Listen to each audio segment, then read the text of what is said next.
শুভ সকাল। আসসালামু আলাইকুম। কেমন আছো আমার প্রিয় ভাই বোনেরা?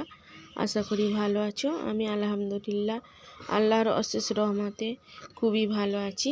তা আজকের কাজ সারা হয়ে গেছে, সব কিছু কাজ কমপ্লিট হয়ে গেছে। তা চলো এবারে চা পানি করবো আর খাবো। টুকটুক করে সবই কাজ সেরে ফেলেছি। আর বাইরের প্রকৃতির পরিবেশটা একটু দেখিয়ে দিলাম। গাছপালা প্রকৃতির পরিবেশ প্রত্যেক দিনই দেখায়, তবু প্রত্যেক দিনই মনে হয় আরেকটু দেখায়। আর এখানটায় আমাদের সাকিবুল দোকান থেকে ময়দা আর তেল নিয়ে চলে এসেছে। তা ময়দা ছানবো। তা ময়দা ওদিকে গরম পানি বসিয়ে দিয়েছি, আর গরম পানি এদিকে ফুটলে তবে করব। তা আমি হিসেব নিকেশে চলি কারণ হয়তো অনেকে ভাববে রোজ কি বড় লোক রে বাবা, রোজ পরোটা চা।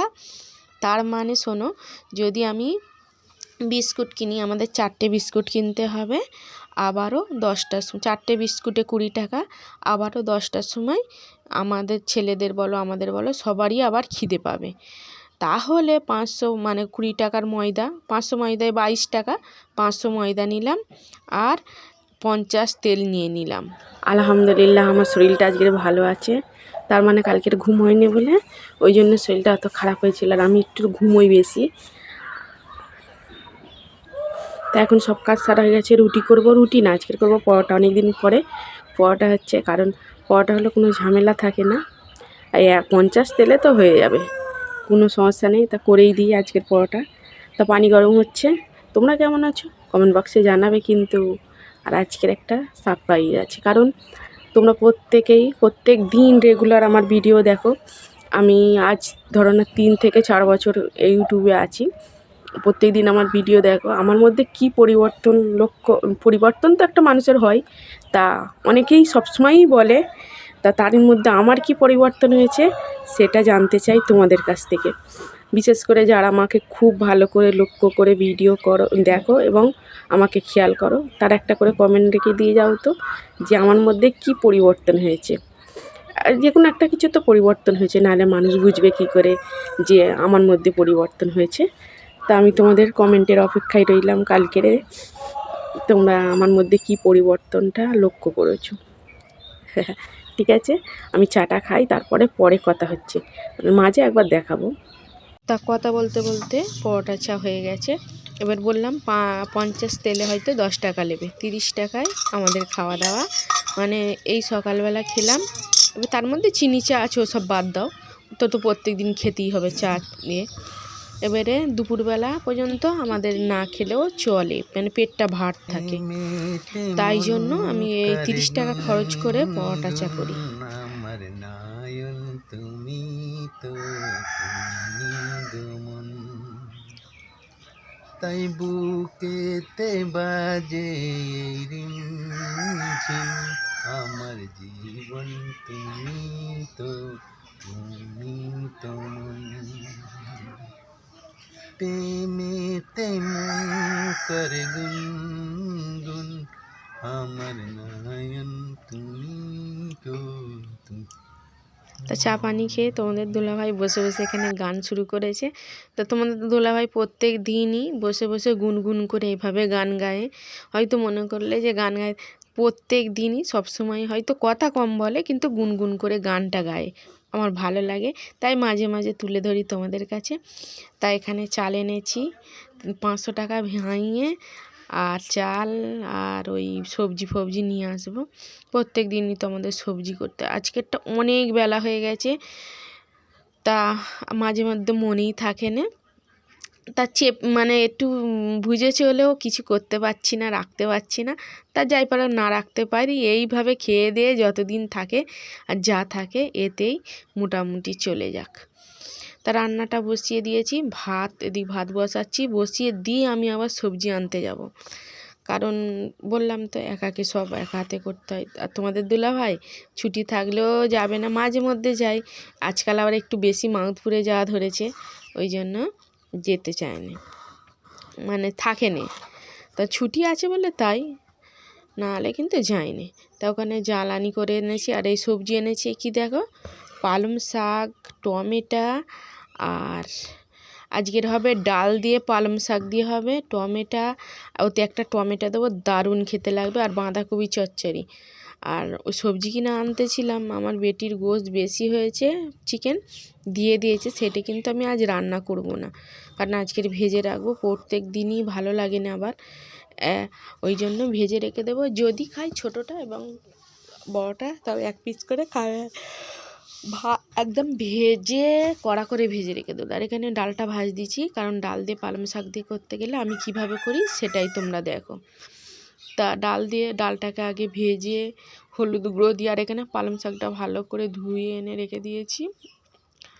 তা ওই ডালটা এবারে ফুটে গিয়ে ফেটে গেলে তখনই যেই রকম ডালের সবজি দেয় ওইভাবে পালং শাকটা তুলে দিয়েছি। অনেকজন অনেক রকম রান্না করে, আমি এইভাবে রান্না করি।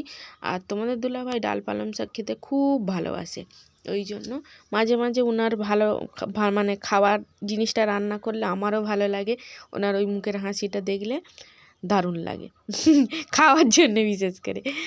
তা এদিকে বাঁধাকপি চচ্চড়ি হচ্ছে, বাঁধাকপি টমেটো আলু একটা ঘন্ট হচ্ছে।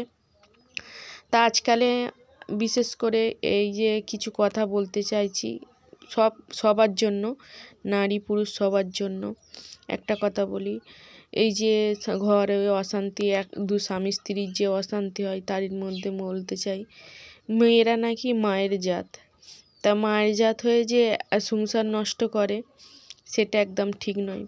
আজকালে পরকীয়াটা বেশিরভাগ হচ্ছে, তা তাদের উদ্দেশ্যে বলছি, পরকীয়া না করে, যেমন একটা স্বামীর ক্ষেত্রে হচ্ছে তোমার স্ত্রীকে নাও ভালো লাগতে পারে, একটা মেয়েকে হয়তো সারা জীবন একটা পুরুষের নাও ভালো লাগতে পারে, সুদাসাপটা কথা, পুরুষ মানুষের মতো কিছু টাকা দিয়ে বউকে মানে দিয়ে বলো যে তোমাকে আমার পছন্দ না, কি তোমাকে আমার ভালো লাগছে না বলে এইভাবে ছেড়ে দাও, তাতে তোমারও জীবন বাঁচবে, তারও জীবন বাঁচবে এবং ছেলেদেরও জীবন বাঁচবে, ছেলে বলো মেয়ে বলো।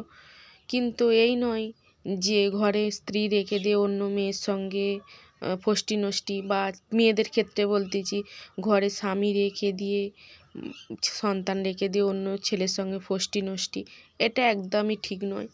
একসাথে কত যে সংসার নষ্ট হচ্ছে সেটা হয়তো বুঝতে পারছে না, তা বোঝাটাই ঠিক। পুরুষ মানুষরা হয়তো ছোঁকে বেড়ালের জাত অনেকেই বলে, কিন্তু নারীরা নাকি ভালো, মায়ের জাত হয়ে এইভাবে করা উচিতই না। তা ডাল পালং শাক তোমাদের দুলাভাইকে খেতে দিয়েছি, দেখো বলতেছে ফেভারেট হয়েছে তা তোমাদের দুলাভাইয়ের মুখটা ওই খেয়ে বলবে যে ফেভারেট হয়েছে, এইটাই হেভি লাগে। তা মাঝে মধ্যে ভয়েসটা মিউট করে দিই, কারণ চিল্লাচিল্লি হয় তো, ওই জন্য বেশিরভাগ শব্দ দূষণ আমার বাড়িতে, চারিদিকে মুরগি, হাঁস, মানুষের বাচ্চাদের কলরব। তাই এইভাবে মানুষের জীবন না নষ্ট করে যে যার সে যার মতো চলাই ভালো। তাই এখানে কাপড় চুপড় কেচে দিয়ে আর আমি ভিডিও আপলোড দিতে ওদিকে যাচ্ছিলাম, যেতে গিয়ে দেখছি ওখানটায় ওদের বাড়ি অনুষ্ঠান হচ্ছে, লোকজন ভর্তি, তাই ওদিকটায় গেলাম না, এই সাইডটায় গিয়ে ভিডিও আপলোড করব, কারণ আমার তো ঘরের বাকুলে বা দাওয়ায় ভিডিও আপলোড করা যায় না, তো এই দিকটায় ভিডিও আপলোড করতে এসেছি। আজকের বলার কারণ হলো আমাদের এখানে ওই পরকীয়া করে ভীষণ অশান্তি, মানে সে অশান্তির শেষ নেই। কিন্তু দেখো মেয়েদের বুঝতে হয় যে স্বামী ওইভাবে করতে বলে নিজেকেও লাড়ে লাপ্পা করতে হবে, সেটা নয়, নিজেকেও একটু বুঝতে হবে যে একটা মায়ের জন্য কিন্তু সন্তানরা সবসময় বেঁচে থাকে, সেই মাই যদি হৈ করে তাহলে কি বলো তো, সন্তানদের মনে প্রচুর চাপ পড়বে, সেই জন্য তা যে যার ভালো মন্দ বুঝে সবাই যদি ভালো হতো তাহলে পৃথিবীটা উল্টে যেত, সেটা না। আল্লাহ পাক সবাইকে হেদায়েত দিক এবং ভালো রাখুক। তা আমি এখানে একজনের মানে আমার সবচেয়ে প্রিয় মানুষ, আমার ভাইয়ের বোন, তার রিকোয়েস্টে আমি একটু কাজ দেখালাম। তা কাজটা আমি ভালো ক্যামেরায় দেখাতে পারতাম, কারণ ধরার লোক নাই, তো আমার বাড়িতে ধরার লোক নাই। তোমাদের দুলাভাইকে যদি ধরতে বলি সে লেইরে চারদিক দুনিয়াময় ঘুরে দিয়ে তারপরে আমার কাজ দেখাবে, ওই জন্য আমি সাইড করে রেখে কাজ করছি, এইভাবে কাজ করতে হয়। এটা হলো মটরমালা, আর আমরা বলি আবার চুড়ি সেলাই, এইভাবে ঘুরে ঘুরে এর পর থেকে ওর পর ওর উপর থেকে তার মতো করে করে যেতে হবে। তো এই কাজটা 400 টাকা মিটার, অতিরিক্ত ভারী কাজ। আর বলেছি একটু রেট বাড়ায়, কী করে জানি না। দাদাটা ভালো, রেট বাড়াতেও পারে। তা অনেক কথা বলে ফেলেছি, কথার মধ্যে ভুল ত্রুটি হয়ে থাকলে ক্ষমা দৃষ্টিতে দেখবে। আর নিজেদের সংসার, নিজেদের ধর্ম নিজেদের করতে হবে। আর আমি মনে করি যদি দুজনই লাড়ালাপ্পা হয় এতে কিন্তু সংসার নষ্ট হয়ে যায়। তাই জন্য একজনকে আল্লাহ পাক একটু ধৈর্য দিক আর একজনকে একটু অধৈর্য দিক, সেটা নয়। তা একটা কথা, যা ভাগ্যে আছে সেটা নিয়ে মানতে হয়। আর মনে হয় নিজের স্বামীটাই সব থেকে সুন্দর মানুষ, এর সাথে সারা জীবন কেন 7 জন্মে থাকা যায়। কারণ পরপুরুষই হয়, আর ঘরপুরুষই হয়। ঘরের স্বামী কিন্তু ঘরের স্বামীই হয়, আর অন্য নারী কিন্তু অন্য নারীই হয়। তা সবাই ভালো থেকো, সুস্থ থেকো, আল্লাহ হাফেজ।